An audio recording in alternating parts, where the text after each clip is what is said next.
Hello សួស្តីអ្នកទាំងអស់គ្នាបាទយើងត្រឡប់ជួបគ្នាម្ដងទៀតជាមួយនឹងរឿងទឹកដីធម្មពលវិញ្ញាណវគ្គ2នៅក្នុងឈុតភាគទី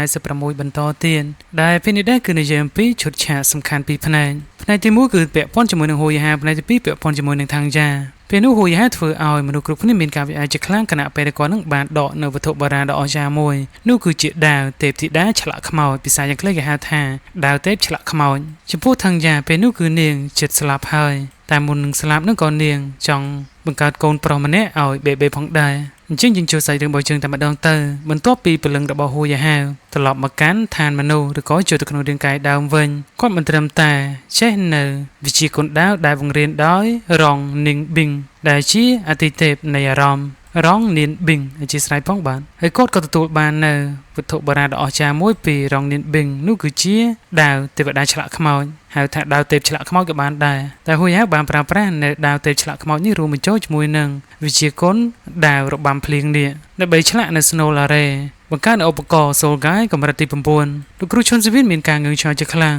គាត់រកមិនឃើញកំហុសសូម្បីតែមួយក្នុង Snow Lare នោះនៅពេលដែលហួយហៅចេញមកភ្លាមគាត់ក៏បានទៅរកសួរហួយហៅដោយការងឿងឆ្ងល់តែហួយហៅអាចធ្វើបានដោយរបៀបណាទៅគាត់ព្យាយាមទប់អារម្មណ៍ខ្លួនឯងក៏បានឈរនៅត្រឹងមួយឡៃសិនពេលនោះក៏បានភ្ញាក់ផ្អើលយ៉ាងខ្លាំងនៅពេលដែលឃើញអំពីអាចកំបាំងរបស់ហួយហៅដោយភ្នែកគាត់ផ្ទាល់អញ្ចឹងសាច់រឿងនេះគឺគេប្រែប្របាក់យល់បន្តិចហើយសូមអធិស្ឋានផងគឺគាត់បានឃើញនៅចង្កោមអ្នកដាល់ភ្លើងពណ៌ខៀវចាស់ដែលបានកំរើកខ្លួននៅចុងម្រាមដៃរបស់ហួយហៅដោយសារតែវាតូចពេកមើលទៅដូចជាដាល់ភ្លើងខៀវហើយដៃស្ដាំរបស់គាត់នោះក៏ជូតទៅលើវាថ្នមទៅលើលអធាតុកម្រទាំងអស់នោះមានម្សៅលក់ធាតម៉ត់ធ្លាក់ចុះស្មើគ្នានៅពេលដែលយើងមើលអតីតបន្តិចទៀតក៏ដឹងថាអណ្ដាតភ្លើងពណ៌ខៀវនោះគឺជាកំបិតឆ្លាក់ទូចដែលវាកំពុងតែធ្វើចលនាដែលធ្វើឲ្យលោកគ្រូឈុនស៊ីវិនមានការភ្ញាក់ផ្អើលខ្លាំងមែនទែនហើយការវិភាគរបស់ហួយហាវដែលប្រើប្រាស់នៅដាវទោះបីជាមិនអាចមើលឃើញពីកន្លងលើ Snow Lare នោះក៏ដោយក៏ប៉ុន្តែបច្ចេកទេសនៃការឆ្លាក់របស់គាត់ពិតជាគួរឲ្យស្ញប់ស្ញែង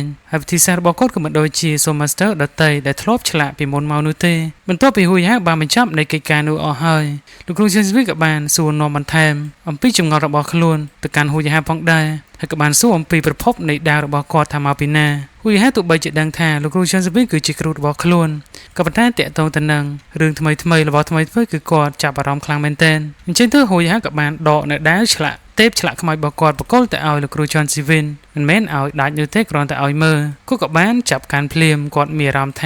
ាវាដូចជាត្រជាក់ចិត្តបកគលក៏ចាប់ផ្ដើមស្ងប់ដាវនោះមើលទៅដូចជាមុតស្រួយជាខ្លាំងគឺវាអាចទម្លុះអ្វីៗគ្រប់យ៉ាងបាននេះគ្រាន់តែជាអារម្មណ៍នៃការចាប់កាន់របស់គាត់តែប៉ុណ្ណោះដែលឆ្លាក់ខ្មោចនោះក៏ប្រែក្លាយទៅជាខ្សែពន្លឺពណ៌ខៀវមួយចូលទៅក្នុងភ្នែកទី3ដែលស្ថិតនៅលើថ្ងាសរបស់ហួយហាវវិញបន្ទាប់ពីមើលហើយវាក៏អាលីបាត់ខ្លួនទៅហួយហាវក៏បានធ្វើការបញ្យល់ដែលតាមពិតទៅកំបិតឆ្លាក់នេះគឺវាបានក្លាយទៅជាផ្នែកនៃរាងកាយរបស់គាត់ហើយគឺបានរួមបញ្ចូលតែមួយជាមួយនឹងខ្លួនប្រាណអញ្ចឹងគ្មាននរណាអាចប្រើប្រាស់វាបានក្រៅពីគាត់នោះទេដោយពេលដែលលោកគ្រូឈុនស៊ីវិនចាប់កាន់នៅដាវនោះគាត់ក៏ទទួលបានអារម្មណ៍ភ្លាមបន្ទាប់មកលោកគ្រូឈុនស៊ីវិនក៏បានសួរនាំអំពីសញ្ញាដាវដែលគាត់ប្រើប្រាស់គ្រាន់តែលើសំណួរនេះធ្វើឲ្យហួយហាវយល់ភ្លាមតែម្ដងតែគ្រូរបស់គាត់នឹងគឺចង់រៀននៅស្នីតដាវបន្ថែមទៀតអញ្ចឹងទៅគាត់ក៏បានផ្ទេរនៅស្នីតដាវរបាំភ្លៀងនេះទៅឲ្យលោកគ្រូឈុនស៊ីវិនរបស់គាត់ដល់មិនស្ទាក់ស្ទើរហើយគាត់ក៏បានបញ្ជាក់ទៀតថាក៏អាចបង្រៀនដល់កាយទូផងដែរគ្រូឈុនស៊ីវិនគឺសប្បាយចិត្តខ្លាំងមែនទែនហើយក៏រំភើបណាស់ដែរក៏បានអោនគោរព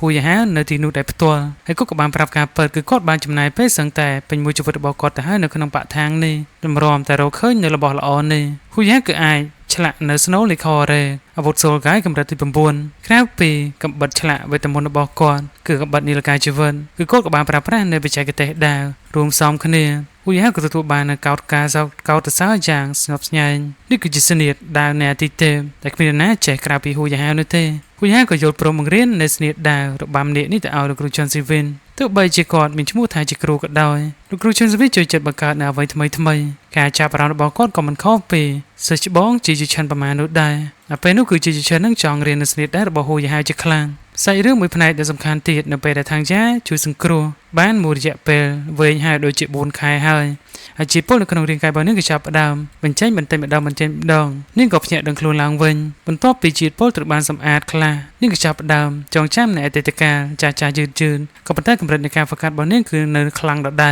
លគ្រាន់តែថារាងកាយរបស់នាងគឺចុះខ្សោយពេកមិនអាចប្រើប្រាស់នៅថ្មពលហើយនៅវិជាគុណទាំងអស់នោះបានទេ នាងក៏ស្រកកលោអស់ជាច្រើននាងមើលទៅដូចជាគ្មានសង្ឃឹមនោះឡើយដំបងឡើយបេបេគិតថានាងទទួលបាននូវការចងចាំឡើងវិញគាត់នឹងគឺសប្បាយចិត្តមែនទែនប៉ុន្តែនៅថ្ងៃមួយគាត់ពិតជាខឹងជាខ្លាំងជាពេល4ខែកន្លងផុតទៅដែលគាត់បញ្ជូននូវមនុស្សដើម្បីស្វែងរកនៅអធិរាជប្រាក់ខៀវដើម្បីជួយសង្គ្រោះជីវិតរបស់ថាងយ៉ាវាពិតជាពិបាកខ្លាំងមែនទែនក៏ប៉ុន្តែថាងយ៉ានាងមិនប្រកាន់ទោសអ្វីនោះទេព្រោះថាការចងចាំរបស់នាងគឺត្រឡប់មកវិញហើយនាងពិតជាសប្បាយចិត្តខ្លាំងនៅពេលដែលឃើញបាក់ថារបស់ខ្លួនបានរីកចម្រើនបែបនេះនេះគឺជាក្តីសង្ឃឹមរបស់នាងតាំងតែពីតូចមកម្ល៉េះធ្វើស្មារតីរបស់នាងហាក់បីដូចជាបានរស់ឡើងវិញម្ដងទៀតអញ្ចឹងទោះបីជារូបរាងកាយរបស់នាងពេលនេះចុះខ្សោយយ៉ាងណាក៏ដោយថាងយ៉ាក៏បានខ្សឹបទៅកាន់បេបេទៀតថានាងចង់មានកូនប្រុសម្នាក់ឲ្យបេបេពេលនេះពួកគេនឹងអាចបន្តនៅវងតកូលនៃបាក់ថាងបានហើយឬបែបនេះបេបេបើជាភាពអល់ទៅវិញ